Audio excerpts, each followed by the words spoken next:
Hello everyone, কেমন আছো সবাই? আশা করি সবাই খুব ভালো আছো, আমিও খুব ভালো আছি। তো একটা বৃষ্টি ভেজা সকালে তোমাদেরকে স্বাগত জানাই।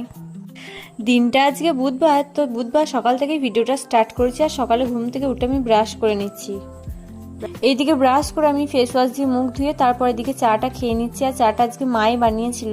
আর আজকে জলখাবারে ছিল হচ্ছে কুমড়ো ভাজা। তো কুমড়ো ভাজার পরে এদিকে আমি ঝাঁটটা দিয়ে নিচ্ছিলাম। বাড়িতে এসব টুকটাক কাজগুলো আমি করতে থাকি, কারণ এদিকে টাইমটাও আমার পেরিয়ে যায় আর আমার কাজগুলোও হয়ে যায়। তো দুপুরে রান্না হবে, তো ওই জন্য আমি সবজিগুলো কেটে নিচ্ছিলাম। অন্য দিন আমি বাইরে বসে সবজিগুলো কাটি, তো আজকে কি মন হলো, তো ওই জন্য আমি ঘরে বসেই সবজিগুলো কাটছিলাম, মানে রান্নাঘরে। আর তারপর উপর গিয়ে আমার এই ক্যালেন্ডারের দিকে চোখ গেল আর মনে পড়ে গেল আমার প্রিয় মানুষটার কথা। যেহেতু অনেক দিনই হয়ে গেল, অনেক দিন বলতে হয়তো 3-4 দিন গেছে, তাও মনে হচ্ছে অনেক দিন হয়ে গেল। আর এই যে পাশে আমি ছবিটা রেখেছি, একবার করে দেখতে পাই।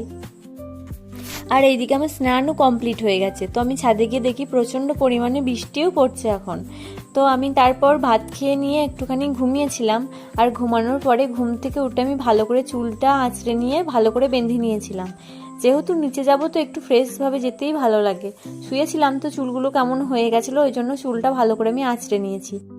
আর নিচে গিয়ে মা আমায় বললো যে তুমি একটা কিছু ফল খেয়ে নাও। তো ওই জন্য আমি মৌসুমি লেবুটা বের করে নিজেই কেটে নিজেই খাচ্ছি। অন্যদিন মাই কেটে দেয়, আমি বললাম আমি আজকে নিজেই কেটে নিই। তো আমি এইদিকে খেয়ে নিচ্ছি। তো আস্তে আস্তে দেখছি ওইদিকে, কারণ ওইদিকে বৃষ্টি হচ্ছিলো, তো ওটাই দেখছিলাম।